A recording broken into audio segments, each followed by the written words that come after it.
Spiel gegen die Ismaninger Rebellen, warum das denn? Ja, zum einen, weil meine Mannschaft dabei was lernen kann, von guten Spielern. Zum anderen sind mir die alle so ein bisschen auch ans Herz gewachsen, weil die im Moment halt auch nicht Fußball spielen können. Und wir wollten eh noch mal so ein Trainingsspielchen machen.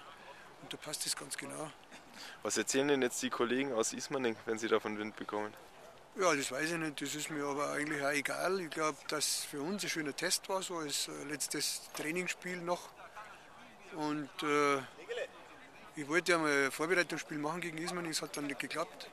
Und jetzt hat es geklappt.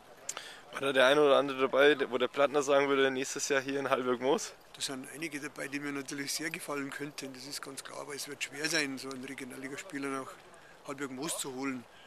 Auf der anderen Seite gibt es vielleicht den einen oder anderen, der sagt, okay, mir sind die Wege jetzt im Moment zu weit, ich brauche einen Verein in der Nähe, weil man studiert oder so, und dann glaube ich, sind wir der richtige Ansprechpartner, denn bei uns geht was vorwärts. Sind die Spieler denn von Ismaning auf Sie zugekommen und haben gefragt, ob Sie gegen Ihre Mannschaft spielen Ja, können? ich kenne natürlich einen Bachinger Thomas sehr gut, den habe ich getroffen und mit dem habe ich mal ein kurzes Gespräch geführt, ob die mal trainieren wollen oder so, oder bei mir im Training mitmachen wollen, damit sie sich fit halten. Das haben wir dann so vereinbart und dann ist das Spiel so langsam gewachsen. Wie stehen Sie denn zu der Situation, jetzt halt von außen betrachtet? Ja, ist schwierig für mich auf der einen Seite. Ich sage halt immer, in Ismaning ist was gewachsen und das haben wir heute gesehen in dem Spiel. Das ist eminent stark für die Regionalliga.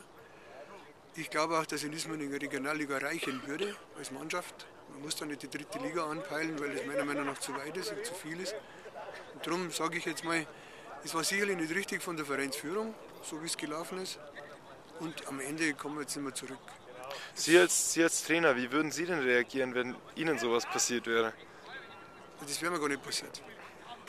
Das kann auch gar nicht passieren, dass man, wenn man als Trainer beginnt in einem Verein, die Spieler, die langjährig dort beim Verein tätig sind, dann suspendiert, aber wenn nur so Kleinigkeiten vorgefallen sind. Der Trainer muss auch mal ein bisschen kritikfähig sein. Und das sind alles erwachsene Menschen, die dort spielen und man kann mit den jungen Leuten halt nicht immer machen, was man will. Man muss kooperativ sein als Trainer und das ist, glaube ich, da in dem Moment schon sehr stark abgegangen. Super, Dankeschön.